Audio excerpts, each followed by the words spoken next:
So right-wing North Carolina Congressman Madison Cawthorn is in big trouble today. Let's talk about it in today's video.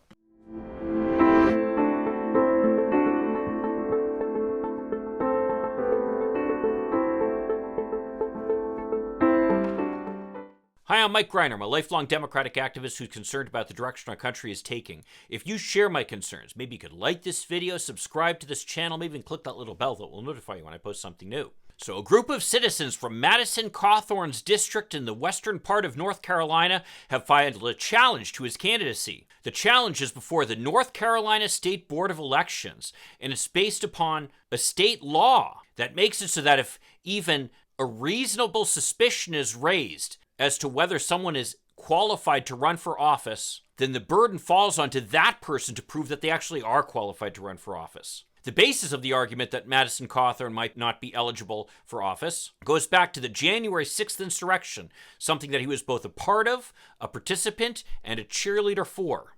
Since then, Cawthorn has blamed Antifa for the violence at the Capitol, and he called the people put in jail for their participation in this insurrection political hostages and political prisoners, and said that he'd like to bust them out. And during the insurrection, Madison Cawthorn tweeted, quote, "I'm fighting a battle for our Constitution on the House floor with other patriots. The battle is on the House floor, not in the streets of D.C. As detailed in this complaint, the January 6th insurrection was basically an attempted coup, and Madison Cawthorn was direct participant in that. Well, as it turns out, according to the 14th Amendment of the Constitution, there's a section known as the disqualification clause, which says that, quote, "No person shall be a representative in Congress who, having previously taken an oath as a member of Congress to support the Constitution of the United States, shall have engaged in insurrection or rebellion against the same." Well, Madison Cawthorn, when he was sworn into Congress, had taken an oath as a member of Congress.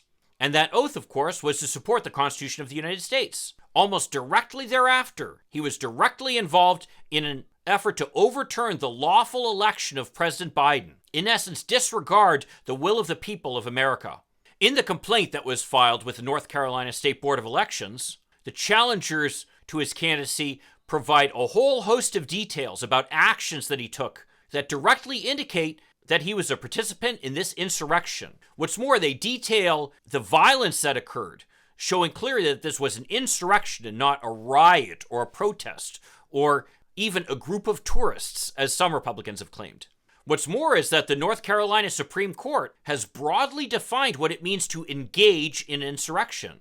In 1869, it held that the candidate, quote, "engages in a rebellion or insurrection for the purposes of the disqualification clause by, quote, voluntarily aiding the rebellion by personal service or by contributions other than charitable or of anything that was useful or necessary." Madison Cawthorn's involvement in planning the insurrection thus satisfies that definition that's been established by the North Carolina Supreme Court. So if this is true, that Madison Cawthorn took an oath to the United States and then proceeded to be involved in this insurrection, the challengers are quite right. He is not eligible to run for Congress in this upcoming election. Now, some have talked about raising the applicability of this 14th Amendment section against Donald Trump. But Madison Cawthorn's problem here is what state law says about the challenge, which is that the burden is not on the challengers to prove that he's not eligible for office.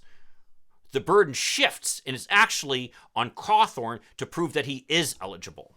To quote John Wallace, one of the North Carolina attorneys pursuing this case, who's an expert in campaign finance law and election law based in Raleigh, North Carolina, he said, quote, "It should not be difficult to prove you're not an insurrectionist.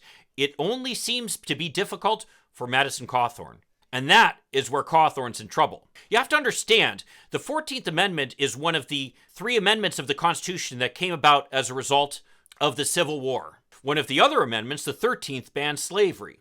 And the 15th Amendment is what's relevant for the Voting Rights Act because, of course, it prohibits anyone from denying or abridging the right of a citizen of the United States to vote on account of, quote, race, color, or previous condition of servitude. But the largest of these 3 amendments is the 14th Amendment. Some of the well-known provisions of it include things like the requirement that if you are born on United States territory, you are automatically a citizen. It also includes the Due Process Clause. It essentially guarantees that all black people and former slaves are going to be citizens of the United States who have all the rights that are guaranteed to all other citizens.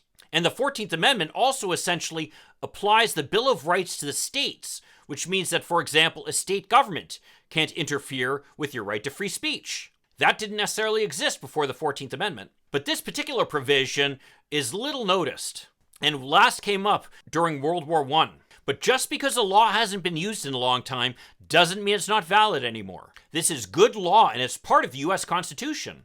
I mean, when it was put in the Constitution, the members of Congress were concerned about former elected officials from the South who had fought against the Union coming back into Congress and pursuing their racist agenda there. They wanted to make sure that anybody who comes into Congress is somebody who hasn't fought against this country as well. Well, under the pretty clear meaning of this amendment, Madison Cawthorn is in violation of it.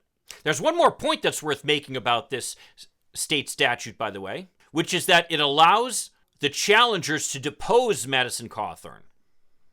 What that means is they can put him in a room, videotape it, record it, and ask him questions under oath. The kind of questions about January 6th that I'm pretty sure he doesn't want to answer. And the challengers have made it clear that that's exactly what they intend to do.